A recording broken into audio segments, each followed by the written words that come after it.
Дзе была праская друкарня Скарыны? Дакладна адказаць на гэтае пытанне гісторыкі не могуць.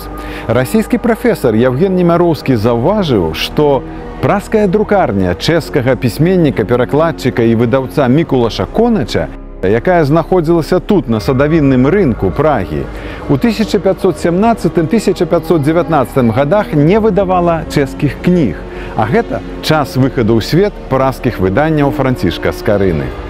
На думку Немяроўскага, Скарына арандаваў друкарню Конача, бо засноўваць уласную друкарню ў Празе было нерацыянальна. Яшчэ адным праскім выдаўцом часоў Скарыны быў Ян Вольф. Яго друкарня знаходзілася ў доме Шмергоф на Старамесцкай плошчы. Скарына мог арандаваць і яе.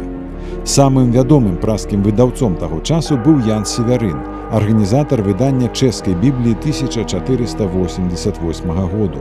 Ён таксама быў уладальнікам дому на Старамесцкай плошчы. Чэшскія навукоўцы схіляюцца да думкі, што Скарына арандаваў менавіта друкарню Севярына. Дамы Вольфа і Севярына былі разбураныя ў 19 стагоддзі пры пашырэнні ратушы, а яна сама, ў сваю чаргу, была амаль цалкам знішчаная ў 1944 годзе падчас саюзніцкай бамбардыроўкі Прагі. Сёння на гэтым месцы невялікі парк.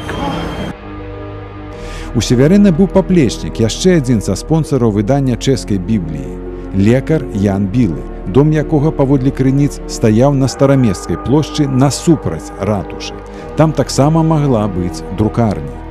Чэшскія навукоўцы Вацлаў Жыдліцкі і Міласлаў Зіма лічылі, што Скарына мог друкаваць свае кніжкі ў доме, пабудаваным у 1371 годзе насупраць ратушы і вядомым сёння пад гістарычнай назвай у Чапу, у Буслоў.